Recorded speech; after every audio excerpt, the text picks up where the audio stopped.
Hello and welcome to the Grazing Chat. My name is Cable Thurlow and I will be your host today. I'm an extension educator with Michigan State University Extension. The MSU Extension Grazing Chat started during the pandemic as a way to stay connected with producers when we couldn't meet face to face. What began as a simple check-in has grown into a consistent monthly conversation that continues today.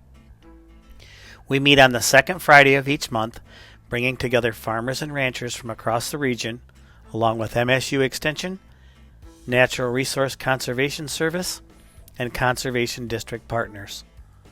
What makes Grazing Chat valuable is the peer-to-peer nature of the group. Producers share what's happening on their farms, ask questions, and learn directly from each other's experiences. It's a space where real-world challenges are discussed openly and practical solutions are shared. We also bring in guest speakers when there's interest in specific topics. But the conversation is always driven by the needs and ideas of the group. The goal of Grazing Chat is to build community, encourage shared learning, and support better decision making on farms through ongoing dialogue, not just one-time programming. The title of today's talk is The Impact of 10 Years of Adaptive Multi-Paddock Grazing on Soil Carbon and Beef's Greenhouse Gas Footprint at Lake City. Our guest today is Lautaro Garcia. Lautaro is a PhD student in animal science at Michigan State University, working in Jason Rowntree's lab. He grew up on his family's cow-calf operation in Argentina, trained as a veterinarian, and worked with beef cattle back home and on dairy farms in New Zealand and Texas, experiences that led him to regenerative agriculture. He joined the Rowntree lab in 2022 and now studies how grazing management affects soil carbon sequestration and the overall greenhouse gas footprint of beef cattle. All right. Well, thank you, Gable, for the intro and the invitation, and thank you all for being here, for your interest in grazing. I'm Lautaro Garcia, second year PhD student under Dr. Rowntree at MSU. And today I wanted to share some of the work that we do in Dr. Rowntree's lab, and specifically I will focus on a 10-year study at Lake City where we measure soil carbon and greenhouse gas emissions of beef. So this is a paper that is currently under review, so hopefully we will be able to share the manuscript with you all soon. Can you all see my screen correctly? Yes, it looks good. Thank you. So we have two main parts today. The first is going to be a brief introduction to AMP grazing, adaptive multi-paddock grazing. What is it? Why it came so common in conversations in about climate. And the second part is going to focus on the 10-year study at Lake City that I just mentioned. So we are going to have a part on animal productivity, on emissions, on soil carbon, and how all these three pieces come together to give us the net impact of the farm in terms of emissions. On terminology, when I say AMP, I refer adaptive multi-paddock grazing. I will use carbon or GHG, greenhouse gas emissions, interchangeably for this presentation. And when I say soil carbon, I'm referring to soil organic carbon. A bit about how I got into this first. How I got into this first. I grew up on my family's cow-calf operation south in Argentina. And so I was exposed to cattle from a very young age.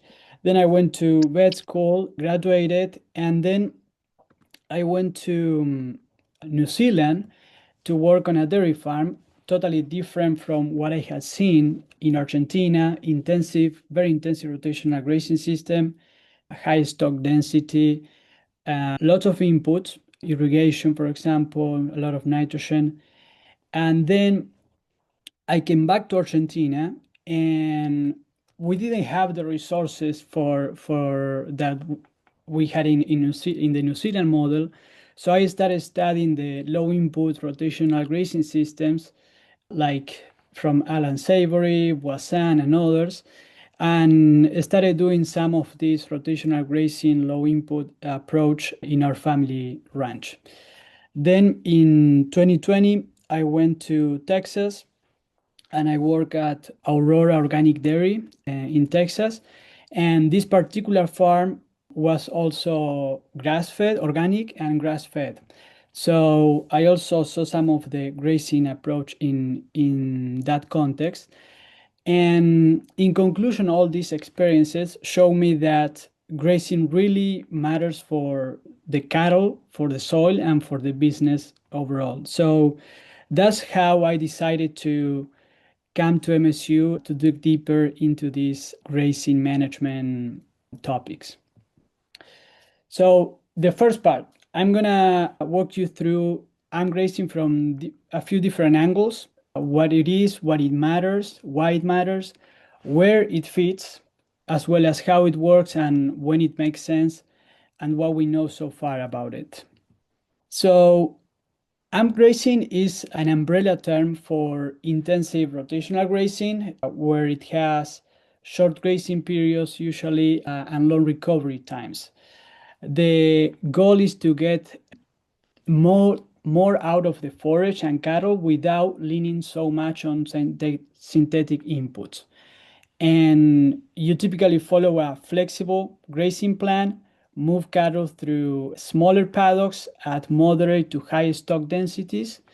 And we call it adaptive because you adjust based on the weather and the needs of the grass, the animals, as well as your own situation, the social aspect. So that adaptability is what also makes AMP grazing pretty hard to study. Every farm does it differently. There is no single recipe that we can test. So that's part of the reason why there isn't a lot of research on it yet. But more producers are using it every year, even though overall the numbers are still low compared to other grazing approaches. Two reasons here why soil carbon matters in this conversation. First, grasslands are huge and they contain a lot of carbon. About 20% of the carbon of the world is contained in the grassland soils. So protecting this carbon already matters. But a lot of that carbon has also been lost over time, either through cropping, heavy grazing, land use changes. So we have a chance now, an opportunity to put some of that carbon back. And there is a lot of interest to use this to counterbalance the beef emissions. Why is that? This is because beef represents about 6% of all human emissions. And even though 6% doesn't sound like a huge number, inside the food system, it represents the highest footprint compared to other food products. So, and if we look per gram of protein, beef ranks higher compared to other proteins like chicken, pork, or plant-based proteins. Here we have a more clear illustration. So none of these comparisons are perfect. Beef and tofu are not going to be the same product nutritionally, but when people refer to reducing food system emissions, beef usually is the one that receives most of the pressure. Now, where does beef actually come from? About 40% of the beef comes just from three countries: the US, China, and Brazil. And mostly from dedicated beef herds, not from dairy.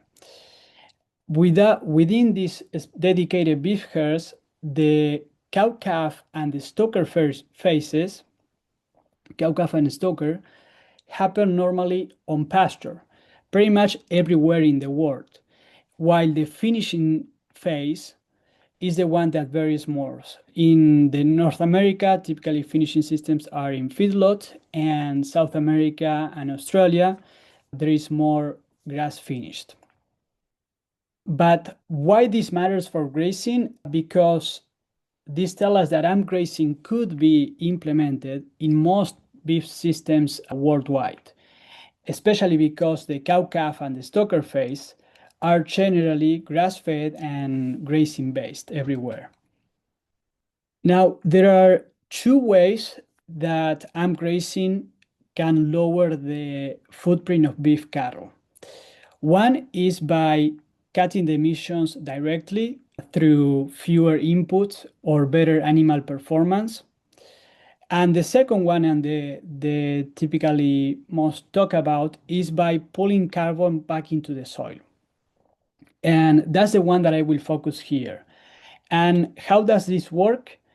AMP means that you essentially will adjust four things, four levers: the frequency, the timing. By frequency, I mean the times that you graze per year, timing, how making sure that you don't overgraze and also don't overrest the pasture, as well as the duration. Typically in AMP grazing is short grazing periods, and the intensity of the grazing or forage utilization, which this one varies depending on your goals. But essentially, we can picture that we go to a pasture, we hit hard the pasture with cattle for maybe 2 days to a week, and then we had a long recovery period, and then we hit the pasture again with a high stock density, long rest, and we repeat over the period of the grazing season. So that kind of intentional management over time is what can actually improve the plants with more canopy, deeper roots, more diverse pastures, and better manure distribution. So all of these more healthier plants can ultimately pump more carbon into the soil over the period of years. Now, this is more a practical note on AMP adoption. The good news is that it's overall low cost compared to other mitigation practices typically mentioned, fits the existing supply chain, again, because we said that we have a huge component of the supply chains that is grazing based. And also we know that meat companies are starting to they need to achieve their climate pledges, so they might help with the adoption of these practices. Now, the part that is more complicated is that the research is very limited, and especially when we talk about long-term studies. What do we know so far about AMP and soil carbon? And honestly, there is not as much as we would want. The research, again, is limited overall, and the studies that we have often have some data quality issues, especially because the grazing practices are either not very well defined, so those four levers that we were mentioning are not very clear, or the studies have very too few samples for soil. Now, with that already said, here we have some numbers. The yellow dot here, this one is a global synthesis of improved grazing studies, where they found around 0.3 tons of carbon sequestration per year. And here, improved grazing is not really adaptive grazing studies. It's more like a intensive rotational system overall. And then we have the green dots here, all these studies in the US, which range from 2 tons to even 8 tons. Now, there is an important warning here. These studies are not really comparable. They have different durations, they have different depths, different ecoregions as well. So we don't need to read in much detail into the single numbers, but the important takeaway is that AMP looks promising compared to other grazing practices.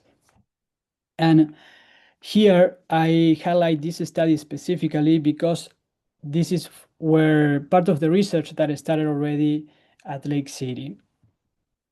So in this regard, Dr. Rowntree and his lab started working on AMP grazing and soil carbon more than a decade ago. And in 2018, they published this study where they compare two beef finishing systems, AMP and feedlot, using in total 4 years of soil carbon data from the Lake City farm. And they compare the net emissions of the two finishing systems, and they found that when soil carbon was included into the overall footprint, the grass finishing phase was actually a net sink. Now, this work raised some follow-up questions, and that's where my study comes in. So in we started this in 2023, and we had essentially two simple goals at Lake City. The first objective was to go back to the same pastures measured in the previous study in 2012 and 2016 and remeasure soil carbon. So now we have 11 years of data instead of 4 years. The second objective was include the cow-calf and the stocker phases in the greenhouse gas accounting. The previous study, Stanley et al., only look at the finishing phase, so now we wanted to see what happens with the footprint when we look at the whole beef cycle. Now, into the methodology. First, I'll focus on the management component, and then we'll talk about the emissions, as well as the animal performance and the soil component. So this is the farm, Lake City Research Center, Northern Michigan. Has been a beef operation for decades, cow-calf to grass finishing. And they started transitioning to AMP grazing in 2010 and had the system fully placed by 2012. So I started the study in 2012, counting the emissions, I mean, for the life cycle assessment for this study. So essentially, we had 11 years from 2012 to 2023 of adaptive multi-paddock data from this farm. They had about 1.4 animal units per hectare of stocking rate during this 11-year period, which is slightly higher than the typical Midwest stocking rate. Forage base is mostly perennial cool season grasses and legumes, which have been established around 40 years ago, and they graze from mid-May to mid-November. And then during the winter, they feed high-quality hay. Then the picture on the right shows what AMP grazing looks like in practice in this farm. Now, this is more about the management story. So from the 1980s through 2010 was managed more conventionally with more input. The grazing management was more continuous grazing management, big pastures. They were using nitrogen fertilizer, lots of hay, and the herd was also different. They had a continental beef herd. In 2010, they changed the management quite a bit, and the goal was different. The goal was to have a lower cost and more resilient, potentially more resilient beef operation. So they quit nitrogen fertilizer. They started fencing the pastures, creating smaller paddocks. They started adapting AMP grazing. They expanded the grazing area, reduced the amount of hay, and they also changed the breed. They switched to Red Angus, potentially looking for a more grazing adaptive breed. All right, so now let's zoom in on the cattle side a little bit. For my study, I essentially compared two beef production systems. Both start the same with AMP grazing through the cow-calf and the stocker phase, and the difference is only at the end. So essentially, we have grass finish phase and one feedlot finish phase. That's the only management difference. So same animals in cow-calf and stocker, and the only difference at the end of the cycle. So the two systems are going to be called AMP grass-fed and AMP feedlot. On the emission side first, here to estimate the emissions of these animals, I essentially use a methodology called life cycle assessment, or LCA. And the idea is that you count the most important sources of greenhouse gases of the system from, in this case, raising of the calf through finishing. And we quantify five sources. We accounted for the enteric methane emissions, and which is by far the biggest source in cattle production. Then we also quantify for manure, methane, and nitrous oxide emissions, the emissions from producing feed, as well as the on-farm energy and transportation, and as well the soil carbon change. So for the LCA model, we essentially needed to have three types of data. One, the cattle data, the numbers, the weights, then the forage, pasture and hay quality, as well as how much forage they actually consume, and third, the management. So this essentially is to know what are the inputs that the farm used. So we combined, we took all the 11 years of records and used the annual average to model the two beef grazing systems. Now, on the soil carbon side, essentially to estimate soil carbon, we did two things. First, we took soil samples at three different time points, 2012, 2016, 2023, and there is an issue here is that the 2012 baseline only had 3 sites and not a ton of samples compared to the other years. So this in some way increased the uncertainty of our baseline measurement. So we also added in the study, we also use process-based modeling using the SALUS model. And this way we could essentially back calculate what would the baseline be based on a more carbon balance approach. So using this process-based model, we recalculate the baseline since we have this high uncertainty due to the low number of samples. So essentially we use this combined approach of measurements, the best measure data with the model output, and we call it measure plus model approach to get a more conservative estimate of our soil carbon estimates. Here is just to show how we did the sampling.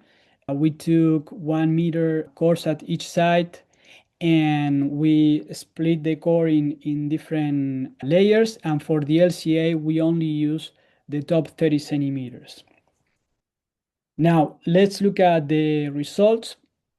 Here we have two panels. The first one about the carcass weight outputs, and the second one about the land use. And essentially here you see that the carcass weight is higher in the adaptive, in the AMP feedlot system here, which is expected because of the higher productivity of the steers in the feedlot compared to a grass finished steer.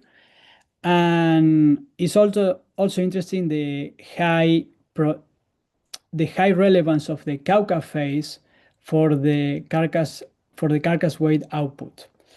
Then on the land use, here we, as expected, the cow-calf and the stocker phases uses the same amount of land because we are talking about the same animals. So the only difference is in the finishing phase. And here you see that the grass finishing system obviously uses a bit more than the feedlot, is about the double. if you just look at that phase. And it's not represented here, but essentially, if you wanted to produce the same output of beef in the AMP grass finish system, you will need 21% more land based on our calculations. So that's the results regarding land use and carcass weight. Then when we look at the emissions, we see that our feedlot system has lower emissions compared to the AMP and grass finishing. Again, also expected because the feedlot case will have heavier steers and they will be finishing less amount of time. And then the other interesting part is that most of the emissions come from enteric methane. So here enteric methane is represented in blue. And then in both, so this is the same, we see this pattern in both systems. And also in both systems, around 80% of the total emissions come from the Cauca phase.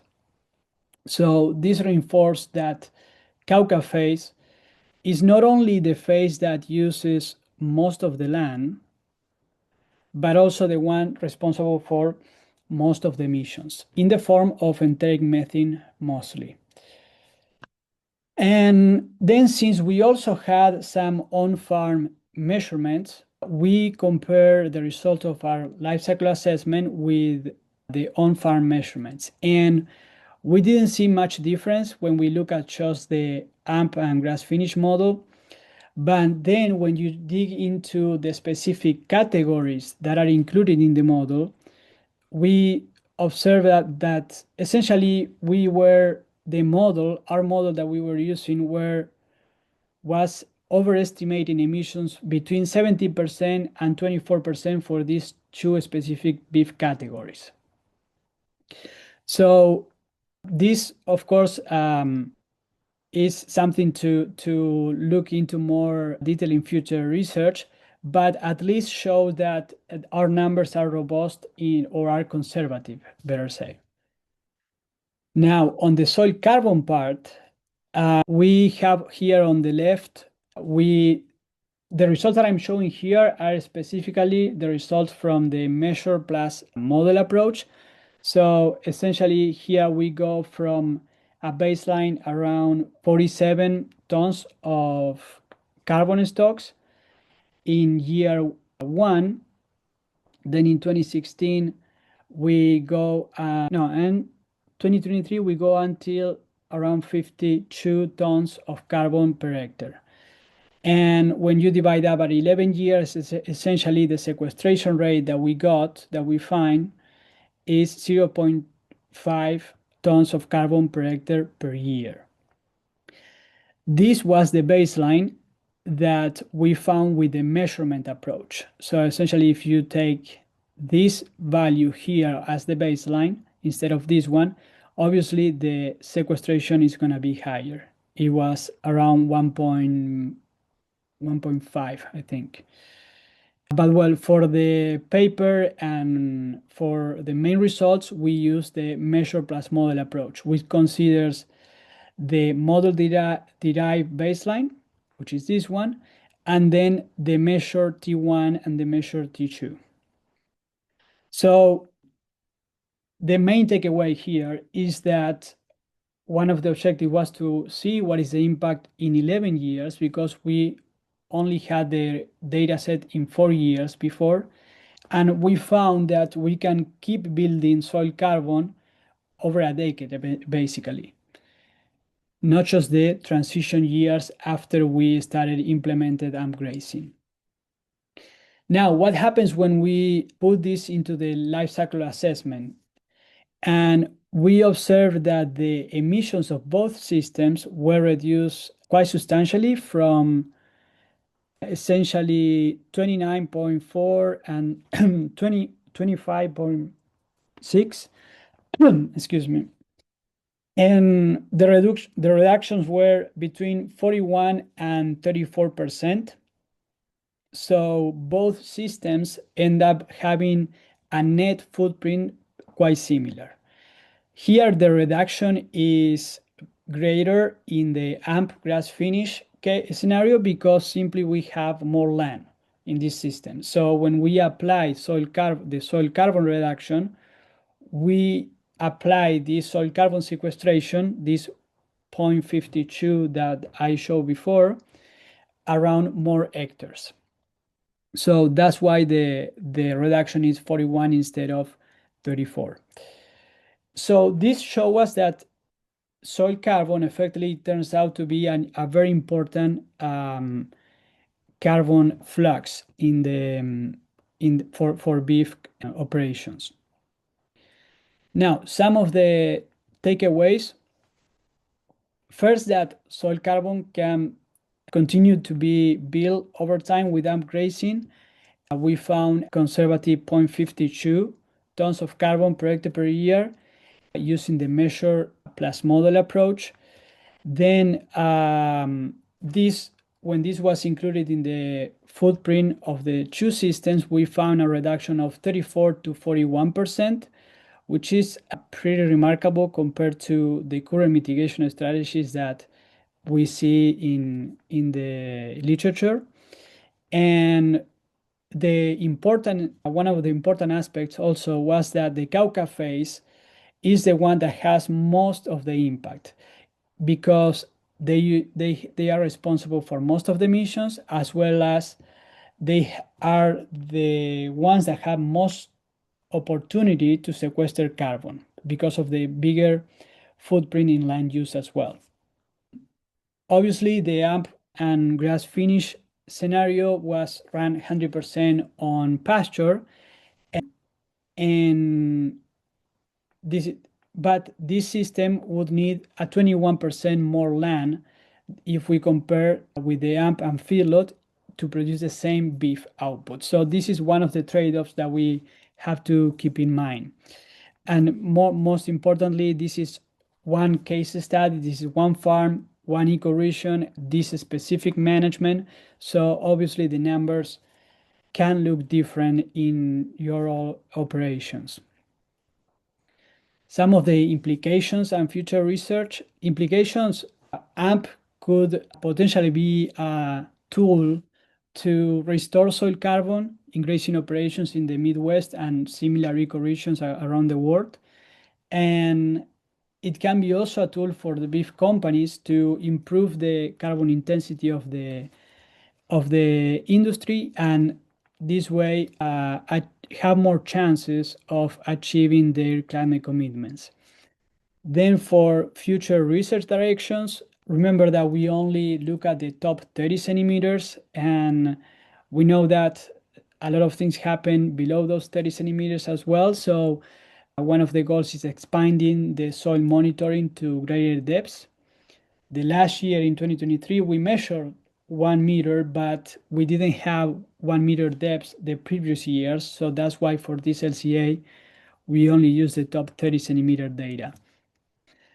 Then other future directions, longer time scales, we still need to measure over longer periods of time to know if these soils can potentially saturate the top 30 centimeters or the deeper layers, as well as we need to continue testing and grazing in other ecoregions in the way that is usually applied in those ecoregions.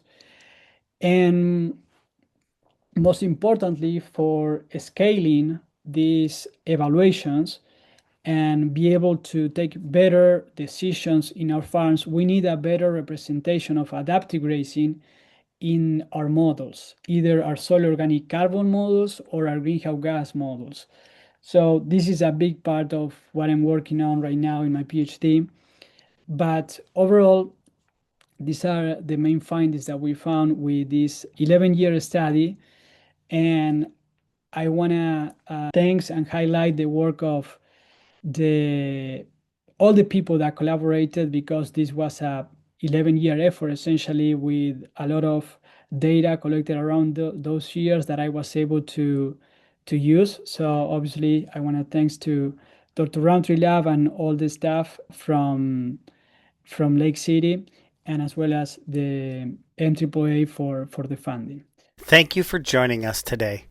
If you're not a regular member of the Grazing Chat and would like to become one, the Grazing Chat meets monthly on the second Friday of each month at 9 a.m. Eastern Standard Time.